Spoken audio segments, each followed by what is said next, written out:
Sudah semua? Situ sudah, benar? Oke, baik, kita mulai.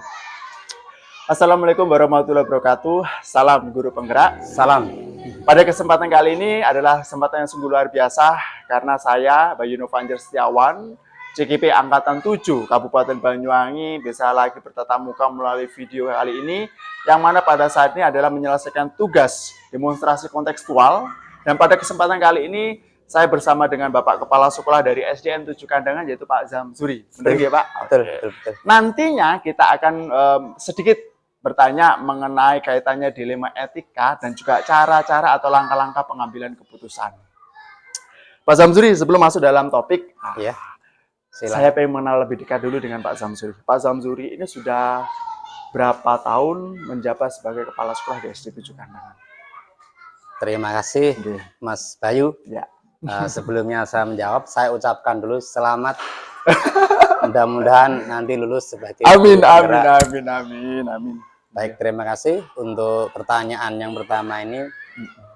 Alhamdulillah kami bertugas di SDN 7 Kandangan SD 7 ini Kandangan.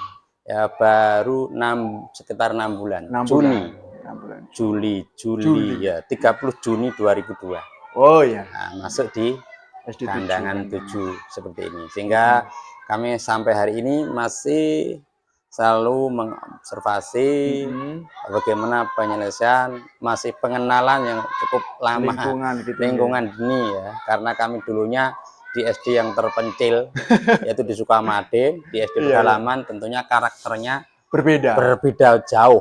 Nah gitu.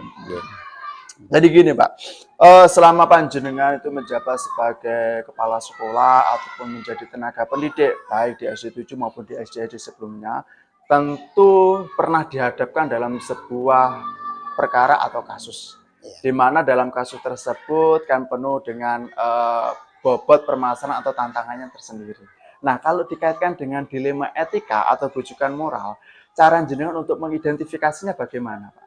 Nah, ini pertanyaan yang bagus sekali, yang sesuai dengan tujuan guru penggerak dengan pelajar Pancasila seperti ini, yang diutamakan etika dan moral dan sebagainya. Alhamdulillah sebelum kami di SD Sukamade, kami sudah lama menjadi guru di SD Darussalam, tentunya di Pondok Pesantren Darussalam. Sering sekali menghadapi pertanyaan-pertanyaan yang terkait dengan etika moral seperti ini. Sedangkan moral adalah sikap kita. Sikap ini didahulukan sesuatu tingkah laku yang dilakukan tanpa sadar oleh seseorang. Kalau itu baik dinamakan, kalau baik itu dinamakan akhlakul mahmudah atau akhlak terpuji. Kalau itu jelek disebut akhlak tercela. Itu pembiasaan. Nah, di kurikulum merdeka ini mau dibiasakan seperti itu. Ini mestinya sebagai pembelajar ini harus selalu sinkron dengan orang tua. Ya, benar. Karena pendidikan ini tidak lepas dari 3 opsi. Yang pertama adalah orang tua, kemudian guru, kemudian masyarakat. Ini yang mempengaruhi pendidikan dan mempengaruhi tentang akhlak atau sikap yang hari ini. Makanya saya sering sekali tidak setuju kalau dikatakan kenakalan remaja, apalagi kenakalan anak. Saya sangat tidak setuju, dari dulu saya tidak setuju. Kenapa? Yang ada itu kenakalan orang tua. Karena orang tua itu yang beri contoh langsung, ditiru sejak dini. Sejak dini. Baru nanti masuk di kelas 1 SD atau TK SD ya, pasti siswa itu akan mengidolakan gurunya. Walaupun kok gurunya salah, orang tuanya benar. Ini guru yang katanya Pak Guru begini, kata Bu Guru begini. Benar. Gak mau dia. Nah ini guru yang kedua. Tapi pendidikan moral ini adalah diawali dari orang tua. Jika kami menemukan kasus-kasus seperti jenengan sampaikan ini, pertama adalah kita terima. Yang kedua, 1, 2, 3 ada catatan, nanti ada di buku ini, buku ini. Baru ke orang tua. Kita menanyakan ke orang tua begini. Baru kita selesaikan. Setelah itu baru kita panggil Pak gurunya, temannya bagaimana. Itu dalam kali menyelesaikan, dan itu ada bukunya khusus. Buku kasus itu ada. Sejak dulu. Nah, ketika kami di SD ini belum belum menemui, belum yang menemukan. berat-berat belum menemui, ya, Oke. belum yang berat-berat belum menemui. Suatu cerita kasus ini adalah di sekolah nggak saya sebutkan Ya, ya, benar. karena siswa ini sering mengambil milik temannya, mulai pulpennya, dari hal-hal kecil sendiri. Kami pantau sampai uang, sampai apa dan sebagainya ya, terus hingga geger rame. Saya telusuri terus, ternyata ini kesalahan pada orang tua, bukan pada anak. Kesalahannya apa? Ketika orang tua memberi sangu kepada anaknya, ini disuruh ngambil sendiri, Mas. Oh gitu. Ya, ambil di sana. 1, 2, 3 kali ngambil sendiri apa? Ngambil 1000 misalkan ya. Terus terbiasa Ngambil gitu. terbiasa, membiasaan mereka. Ketika tidak ada, mereka sama ibunya suruh ngambil aja. Maka dia akan mengambil di lain tempat. Dan itu dia akan tidak apa-apa. Ini yang sangat berbahaya sekali. Ya, benar. Sehingga menjadikan anak panjang tangan. Bukan guru, bukan tapi orang tua pembiasaannya. Ini sudah saya lakukan sering sekali ketika terjadi kasus baik apa di sekolah ya. Iya. Seperti itu kasusnya nanti pada orang tua, nggak bisa tidak, pasti. Berapa kali Berarti observasi semuanya itu juga harus ada ikut campur tangan. campur tangan, sehingga kami orang tuanya akhirnya terima dengan apa yang saya sampaikan, sehingga menerima nasihat kami. Iya, Itu contoh ya, Ya, contoh benar. dan fakta, sangat fakta ini yang harus yang pernah saya alami, yang harus kita ketahui. Makanya sekarang banyak semua guru yang disalahkan tentang etika. Guru ya, berapa sih kita anak-anak ini? Karena anak di sekolah tuh hanya 4 jam maksimal, jam 7, jam 12, tapi selebihnya ada di rumah. Apalagi sekarang ini yang terkait dengan gadget, semuanya harus aplikasi. Kalau orang tuanya ini tidak kontrol, apalagi tidak tahu, nah ini sudah gitu. Sekarang dibuka oleh Allah tentang mana yang baik dan mana yang buruk, sudah disediakan. Kamu pilih yang mana sebagai manusia. Nah,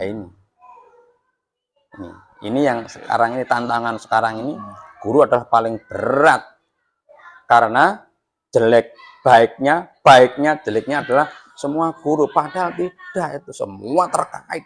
Yang paling besar di rumah. Iya, benar. Peran dari seorang wali murid gitu. Wali murid.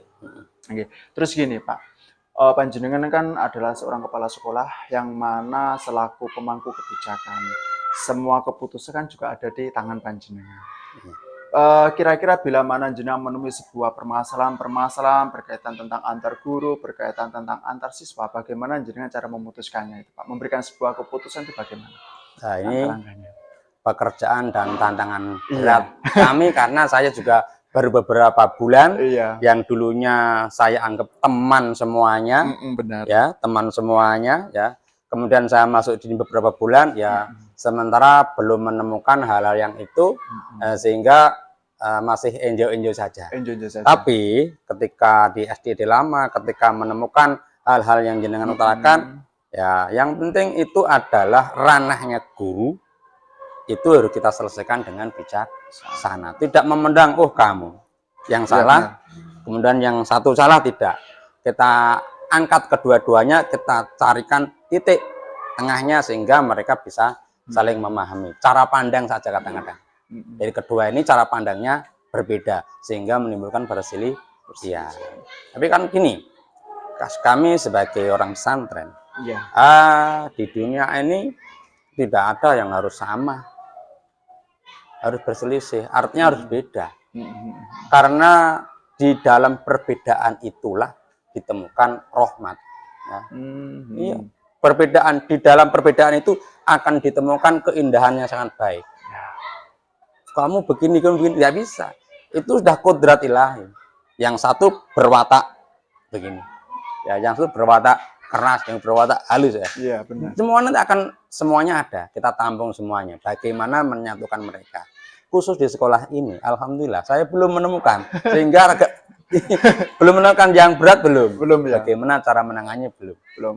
Nah, semua masih free aja, Masih bisa diselesaikan. bisa diselesaikan tanpa ya biasa-biasa aja. Belum pernah. Tapi selama jenengan di SD 7 ini menjadi kepala sekolah, pernah nggak dihadapkan dengan satu permasalahan yang mungkin ringan, yang harus jenengan selesaikan selaku jenengan pemangku kebijakan? Harus jenengan berikan sebuah keputusan, pernah nggak Pak? Yang simpel-simpel aja pernah atau tidak? Ya jelas ada. Tentunya di antaranya ketika ada sesuatu yang sangat ringan-ringan sekali, ketika bisa diatasi oleh semua dewan guru, bisa diatasi, bisa oke. Itu aja sih. Biasanya yang menjadi faktor yang mungkin menunjang, yang bisa faktor itu bisa menyelesaikan hal tersebut apa Pak? Kira-kira faktor apa kira-kira Pak? Yang bisa menyelesaikan, mungkin dari segi jenengan bisa mengambil sebuah keputusan ini atas dasar ini, atas dasar itu, kira-kira apa Pak? Salah lihat dulu masalahnya. Oh, berarti jenengan pertama adalah observasi dulu. Setelah masalah begini, ini bisa diselesaikan Bapak Ibu. Kebetulan di sini semuanya perempuan. Perempuan. Maka ya saya ya agak harus pandai-pandai ya, karena perempuan itu katanya kan tidak perlu dikencengi, tidak perlu dilepas ya. Harus lentur ya. Lentur terus juga tidak boleh, dilepas terus tidak boleh, ini sifat perempuan. Ya, gitu. Semuanya saja itu sifat perempuan. Jadi di sini belum menemukan hal-hal yang pernah jenengan sampaikan, cuma ya tetap kondusif. Jadi kok sangat kondusif sekali di sini. Tapi yang menjadi salah satu tantangan dari panjenengan, kalau saya mengambil dari pendapat jenengan, tantangannya adalah dari karakter, karena mayoritas karakter masing-masing. Gitu ya? Iya. Oh, berarti tantangannya seperti itu, Pak. Iya, kita harus mengetahui karakternya masing-masing guru. Setiap guru. Apalagi guru-guru di sini mayoritas perempuan dan memiliki karakter yang berbeda. Iya. Banyakan perempuan kan suka ngomong. Iya. Ini kalau perempuan tantangan tersendiri bagi jenengan. Iya, benar Pak. Memang dalam pengambilan keputusan itu banyak tantangan. Salah satunya seperti itu. Terus kira-kira Pak, dalam jenengan menyelesaikan sebuah permasalahan atau mengambil sebuah keputusan, ada nggak kira-kira jadwal tertentu atau memang sudah jenengan planning, oh ketika saya menyelesaikan hal tersebut akan saya selesaikan besok dengan cara seperti ini, seperti itu, atau ada gitu Pak? Kira-kira? Ya harus ada. Ada. Harus ditentukan harinya ya. Yang pertama ketika misalkan kita terjadi sesuatu di sini, katakan yang dulu-dulu ya, yang tidak terjadi di sini. Ketika kita sudah mendengar ada begini, tidak kita langsung selesaikan. Kalau itu guru-guru ya, misalnya nih kita kumpulkan dulu. Kita kumpulkan guru-guru, tidak harus hari itu. Ya, tidak harus itu. Kita cari kesempatan yang lain yang isinya tidak langsung menyelesaikan itu. Ya, di tengah-tengah musyawarah itulah kita singgung yang lain-lain. Nah, kemarin ada seperti ini, monggo benarnya yang betul bagaimana, informasi itu betul apa tidak ya. Kalau betul bagaimana gitu, itu langsung kita masuk sedikit demi sedikit, insya Allah mereka terima. Ya.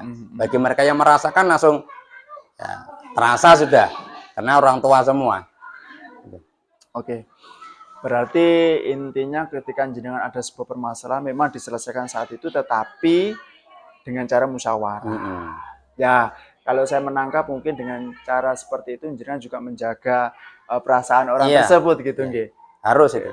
Kira-kira Pak, kalau seperti yang permasalahan jenengan sampaikan, adakah seseorang atau faktor-faktor apa yang selama ini mempermudah atau membantu Anda dalam mengambil sebuah keputusan tersebut atau menyelesaikan permasalahan tersebut? Ada nggak orang-orang lain yang ada di sekitar jenengan atau faktor-faktor apa saja yang membantu jenengan mengambil sebuah keputusan positif atau menyelesaikan masalah tersebut? Pasti ada. Pasti ada ya? Ya.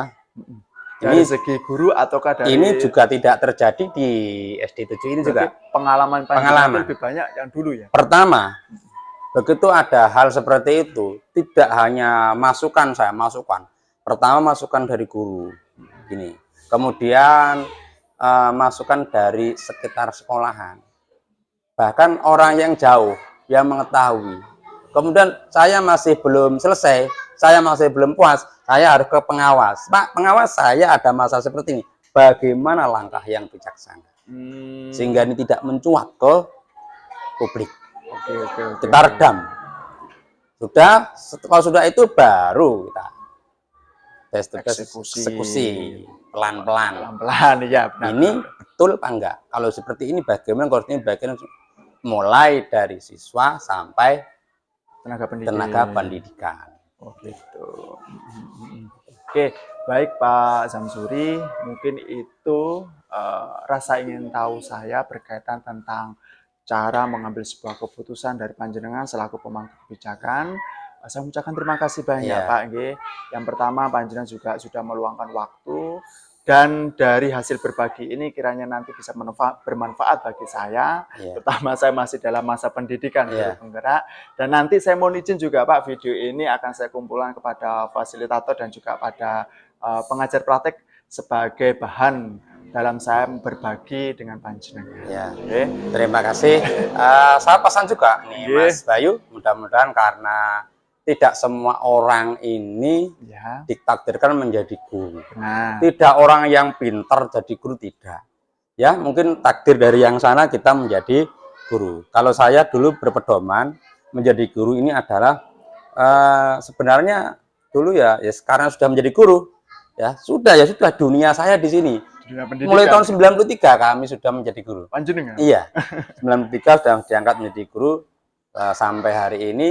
Saya berpedoman. Jadi itu ada sebuah hadis, man sanna sunnatan hasanatan falahu ajru amila biha. Dan sebaliknya, wa man sanna sayyi'atan falahu ajru man amila biha. Jadi kalau kita memberikan kebaikan kepada orang lain, kemudian orang lain itu melakukan seperti apa yang kita lakukan, maka kita akan mendapatkan pahala. Orang itu sama, tidak terkurangi. Ya. Kemudian kita memberikan contoh yang baik, ditiru oleh anak, maka kita juga akan kecipratan dosanya. Iya, benar. Selama-lamanya. Ketika anak itu diberikan kepada orang lain, kita akan ikut juga dosanya. Selama-lamanya. Begitu juga kebaikan. Jadi itu. Maka perkataan yang baik itu sodakoh. Sodakoh itu apapun. Ya alhamdulillah sampai hari ini saya belum pernah mengatakan orang itu begini. Nah, ya alhamdulillah terjaga itu. Itu saya rasakan insya Allah belum pernah. Belum pernah. Ini pesan saya karena menjadi guru penggerak dulu dalam kurikulum Merdeka ini adalah yang dikatakan adalah etika atau sikap kita, moral kita kepada Pancasila seperti apa. Dari kami dulu sering diucapkan, kalau kamu ingin jadi orang yang baik, paham itu Pancasila, lakukan itu Pancasila. Ya apa nah Pancasila itu? Yaitu kalau udah orang Pancasila dilakukan, siapapun dia, apapun agamanya, top.